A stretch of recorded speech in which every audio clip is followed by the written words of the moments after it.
प्रभु को नाम धन्यवाद हो। प्रिय प्रभु को लोक माने आज देखा गोटे विषय नहीं मु आलोचना करने जाऊँगी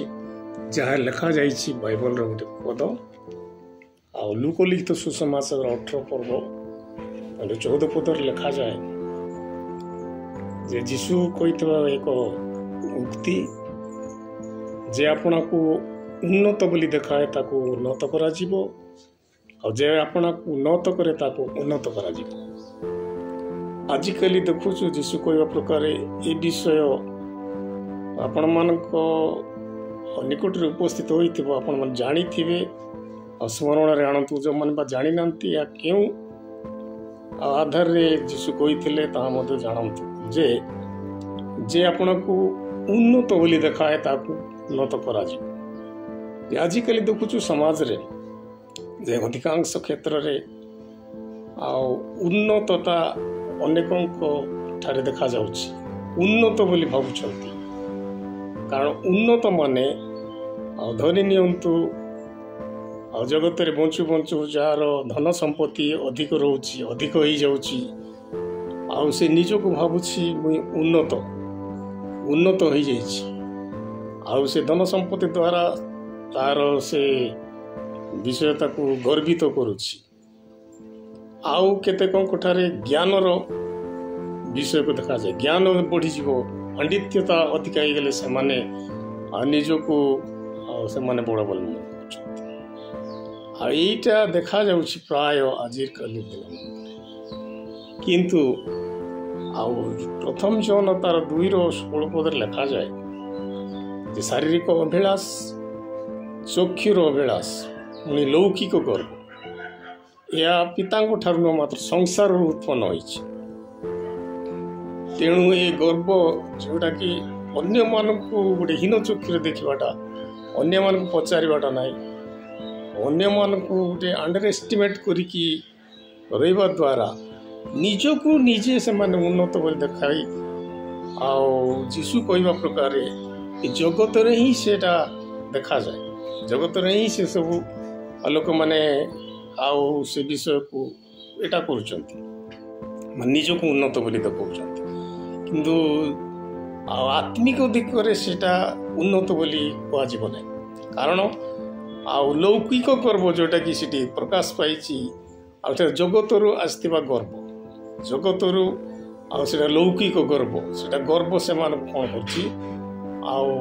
ताकू ही तळ पकोछि से माने केबे भी स्वर्ग राज्य रे प्रवेश करिए बोली किछि से मान पई गोटे सुजोग न थाए किंतु आउ गोटे विषय जोटा कि प्रभु कहउछंती जे आपना को उन्नत करे ताकू उन्नत करा जीवो केमती उन्नत करा जीवो उन्नत बोले जे आपन को न्यून करूछि निजी जगत रे थिबा से निज को शून्य करूछि जेते पांडित्य तो थाउ जेते धन संपत्ति थाउ जेते प्रकार ज्ञान थिले मध्य जे निज को न्यून करूछि निज को नम्र करूछि निजर स्वभाव को ईश्वर अछंती बोले निजे भाबी कि से न्यून करूछि ताले ताकू प्रभु उठांती ताकू उन्नत करंती देखुछु जीशु ख्रीष्ट एते बड़ परमेश्वर पुत्र हेले मध्य जगत को जते बेला आसिले तांकर शेष समय रे से जते बेला निस्तार पर्व भोज प्रस्तुत करबा पूर्वरु शिष्य मानक भोजरे से प्रथमे कौन कर गोड़ दई दौरान केते बड़ बलिदान केते बड़ नम्रता से प्रकाश पाउछि केते बड़ विषय से करूछंती होछि निजको आउ नम्र देखाइबा स्वभाव नम्रता निजको आउ से देखौछंती किंतु आजिकल देखुछु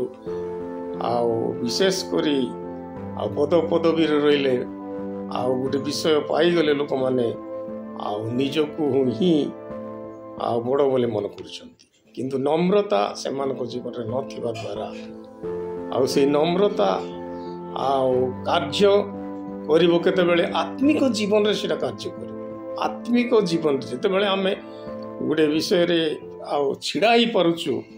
यदि आत्मिक विषय आम मान को नथिबो ताले नम्रता आम मान कर कम थी तेणुक आत्मिक जीवन रे बढ़िया आम मान को ଆଉ ନିଜକୁ ନତ କରିବାକୁ ପଡ଼ିବ, ନିଜକୁ ଶୂନ୍ୟ କରିବାକୁ ପଡ଼ିବ। ନିଜ ହୃଦୟରେ ଆଉ ଗୋଟେ ଶୂନ୍ୟତା ସୃଷ୍ଟି କଲେ ପରମେଶ୍ୱରଙ୍କ ଆତ୍ମା ସେ ଶୂନ୍ୟତା ମଧ୍ୟରେ ପ୍ରବେଶ କରିକି ଆଉ ସେ ନିଷ୍ପାପ ନିଷ୍କଳଙ୍କ ପବିତ୍ର ହୃଦୟରେ ସେ କାର୍ଯ୍ୟ କରିବେ। ଆଉ ଏଥିପାଇଁ ମୁଁ ଏ ବିଷୟ ନେଇ ଆପଣଙ୍କ ନିକଟରେ ରଖିଲି। ଆଉ ଦୟାକରି ଶୁଣନ୍ତୁ, ଆଉ ଯେତେ ଦୂର ସମ୍ଭବ ଏହାକୁ ଗ୍ରହଣ କରନ୍ତୁ। ଆଉ ନିଜକୁ ନମ୍ର କରିକି ନିଜ ଜୀବନରେ ଯଦି ଏହାକୁ କାର୍ଯ୍ୟକାରୀ କରିବେ, ତେବେ ପ୍ରଭୁଙ୍କ ନିକଟରେ ଆପଣମାନେ ଆଉ ବହୁତ ବିଷୟରେ ବଳବାନ ହେଇପାରିବେ। ପ୍ରଭୁ ଆଉ ଆଶୀର୍ବାଦ